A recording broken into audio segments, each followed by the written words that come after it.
नमः शिवाय।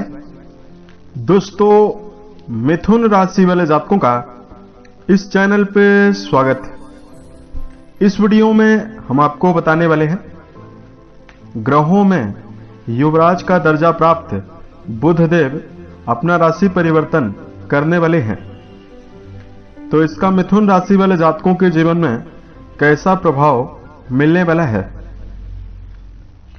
तो देखिए, 29 अक्टूबर 2024 की रात्रि में 10:20 पर बुध देव तुला राशि से निकलकर वृश्चिक राशि में प्रवेश करने वाले हैं। वृश्चिक राशि मंगल से प्रभावित राशि मानी जाती है, जो इनके शत्रु की राशि मानी जाती है। यहां पर आने वाले 66 दिनों तक यानी 2 जनवरी 2025 तक रहेंगे। तो क्या परिणाम मिथुन राशि वाले जातकों को मिल सकता है, यह जानकारी आपको देने वाले हैं। मिथुन राशि वाले जातकों के स्वयं राशि के स्वामी बनते हैं, तो किन क्षेत्रों में आपको शुभता मिलने वाली है और कहां पर आपको सावधान रहना है। तो देखिए, बुध के बारे में अगर आपको जानकारी दिया जाए, ज्योतिष में बुध को युवराज का दर्जा प्राप्त है और सौर मंडल में सूर्य के सबसे निकटस्थ परिक्रमा करने वाला ग्रह भी माना जाता है। किसी भी जातक की कुंडली में बुध देव का बहुत ही विशेष योगदान उस व्यक्ति के पूरे जीवन पर होता है। अगर ये कुंडली में प्रभावी हो, बलवान अवस्था में विराजित हो, तो जातक को बुद्धिमान बनाते हैं। बुध बलवान हो तो जातक को दीर्घायु बनाते हैं। किसी भी विषय वस्तु को सीखने की जो क्षमता होती है, वो सभी अन्य लोगों की अपेक्षा सबसे ज्यादा देखने के लिए मिलती है।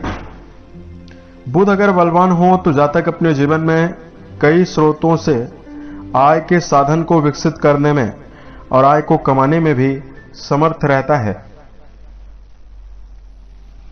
अब यही बुध अगर कुंडली में नेगेटिव होते हैं, पीड़ित होते हैं, पीड़ित होने का मतलब यह हुआ कि ये सूर्य के द्वारा अस्त हो गए, या शनि राहु केतु के प्रभाव में है, या डिग्री वाइज काफी कमजोर हैं। तो बुध के कमजोर होने पर जीवन में लगातार प्रयासों के बावजूद भी शिक्षा के मामले में सफलता कम मिल पाती है।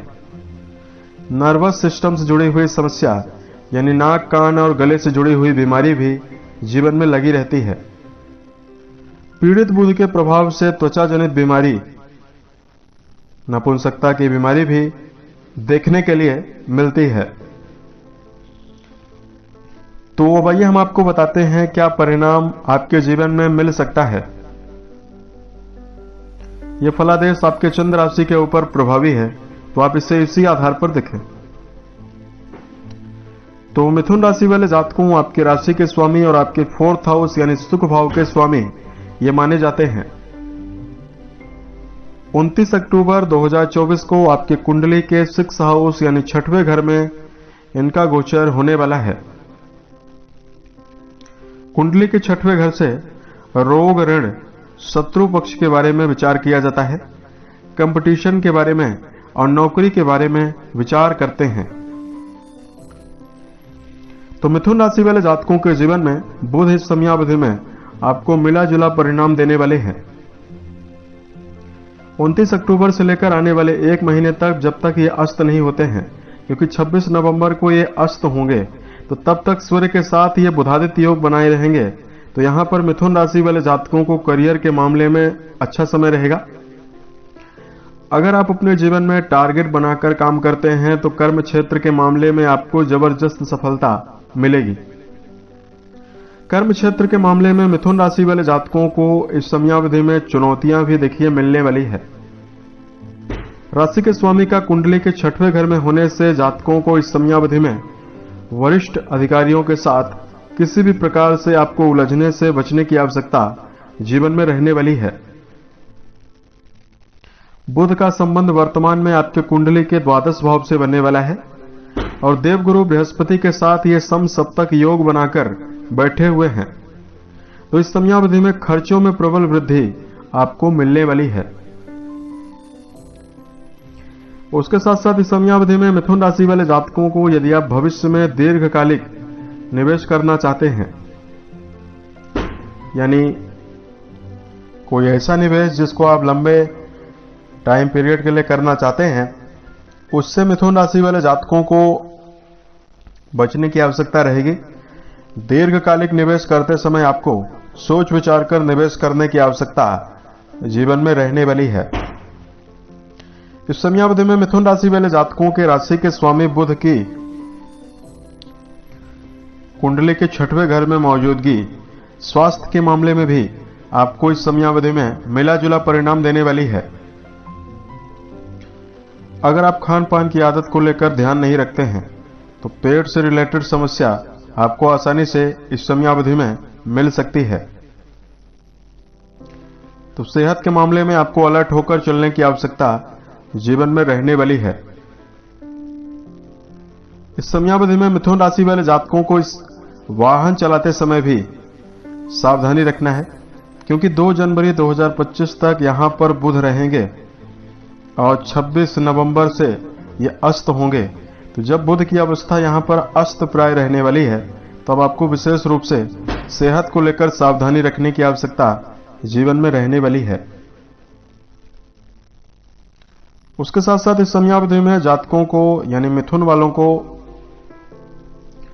वाणी के द्वारा संबंधों में आपको दरार निर्मित करने से भी बचना चाहिए। किसी भी व्यक्ति को अपने वाणी के द्वारा कड़वे शब्दों का प्रयोग आपको नहीं करना है, अन्यथा व्यर्थ के विवादों में भी आप फंस सकते हैं। बुध आपके 6वें घर में विराजित हैं, सूर्य के साथ विराजित हैं, तो आपको कोर्ट कचहरी और मुकदमेबाजी जैसे विषयों में अगर आपका मुद्दा सकारात्मक है तो आपको जीवन में विजय 1 महीने तक आने वाले टाइम पीरियड में दिलवा सकते हैं। लेकिन जब ये वक्री होंगे और 26 नवंबर से जब ये अस्त होंगे, तो कोई भी कार्य ऐसा आपको नहीं करना चाहिए जिसमें काफी ज्यादा रिस्क हो और जिसमें आपके जीवन में लगातार आपको नुकसान का भी सामना करना पड़ सके या कोर्ट कचहरी जैसे मुद्दों में आपका इन्वॉल्व हो सके। तो ऐसे मुद्दों के लिए आपको अलर्ट रहना चाहिए। इस प्रकार का जो रिजल्ट है वो आपके जीवन में मिलता हुआ दिखाई देने वाला है। धार्मिक उपायों की जानकारी दिया जाए।